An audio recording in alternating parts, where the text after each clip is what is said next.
ITC limited அவங்களுடைய hotel business demerge பண்ண போறாங்க. சோ ஒவ்வொரு 10 ஐடிசி லிமிடெட் ஷேர்ஸுக்கும் ஒரு ஐடிசி ஹோட்டல் ஷேர்ஸ் கண்டிப்பா கிடைக்கும்.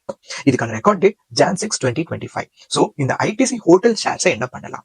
நோ டவுட் ஐடிசி ஹோட்டல்ஸ் கண்டிப்பா ஒரு குட் பிக் தான். பட் எவ்வளவுதான் நல்ல ஸ்டாக்கா இருந்தாலும் ஒரு குறிப்பிட்ட பிரைஸ்க்கு மேல வாங்குறது டசன்ட் மேக் சென்ஸ். இதுக்கு அவங்களுடைய பினான்சியல்ஸ் அவங்களுடைய பியர் காம்படிட்டர்ஸ் ஆன Indian hotels, lemon tree, EIH, Samhi hotels போன்றவங்க கூட கம்பேர் பண்ணா ஒரு நல்ல ஐடியா கிடைக்கும்.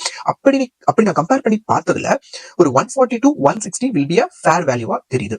இங்க ஒரு இன்ட்ரெஸ்டிங் சினாரியோ வேற இருக்கு. இதே மாதிரி ரிலையன்ஸ் அவங்களுடைய ஜியோ பிசினஸ் யூனிட்டை டிமர்ஜ் பண்ணும்போது அவங்க 261 rupees டீலிஸ் பண்ணாங்க. அதுக்கப்புறம் அந்த ஷேர் க்ளோஸ் டு 215 rupees வரைக்கும் கீழே போச்சு.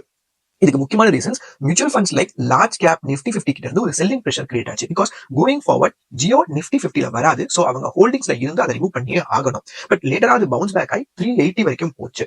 சோ சிமிலர் சிச்சுவேஷன் இங்கேயும் நடக்கலாம். பட் இந்த ஷேர்ஸை எந்த FISD வாங்க போறாங்கன்றதை நம்ம பொறுத்து தான் பார்க்கணும்.